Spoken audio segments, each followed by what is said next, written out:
Hello दोस्तों, मैं सुधर सिंह आइडियल इंस्टीट्यूट में आप सभी का बहुत बहुत स्वागत करती हूँ। दोस्तों, आज हम लोग ईकारांत स्त्रीलिंग के अंतर्गत नदी शब्द का रूप पढ़ेंगे। तो आइए शुरू करते हैं। दोस्तों, इसका प्रथमा विभक्ति में रूप चलेगा नदी, नद्यो, नद्याः। द्वितीय विभक्ति में चलेगा नदीम, नद्यो, नदीः।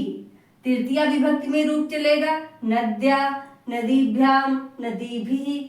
चतुर्थी विभक्ति में रूप चलेगा नद्यै, नदीभ्याम, नदीभ्यः।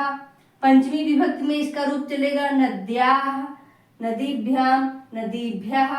षष्ठी विभक्ति में रूप चलेगा नद्याः, नद्यो, नदीनाम।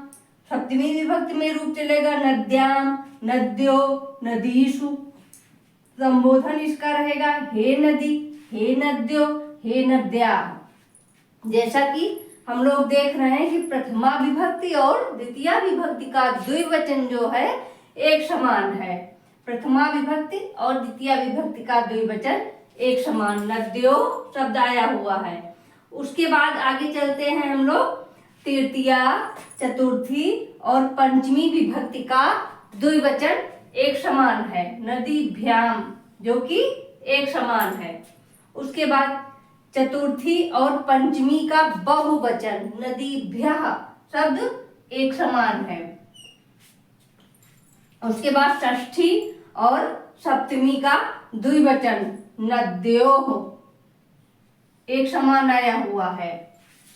तो ये है हमारा नदी का रूप, जो ईकारांत स्त्रीलिंग के अंतर्गत आता है। इसको कैसे पढ़ेंगे, कैसे याद करेंगे? नदी, नद्यो, नद्याः, नदीम, नद्यो, नदी, नद्या, नदीभ्याम, नदीभिः, नद्यै, नदीभ्याम, नदीभ्यः, नद्या, नदीभ्याम, नदीभ्यः, नद्याः, नद्यो, नदीनां, नद्यां, नद्यो, नदीषु।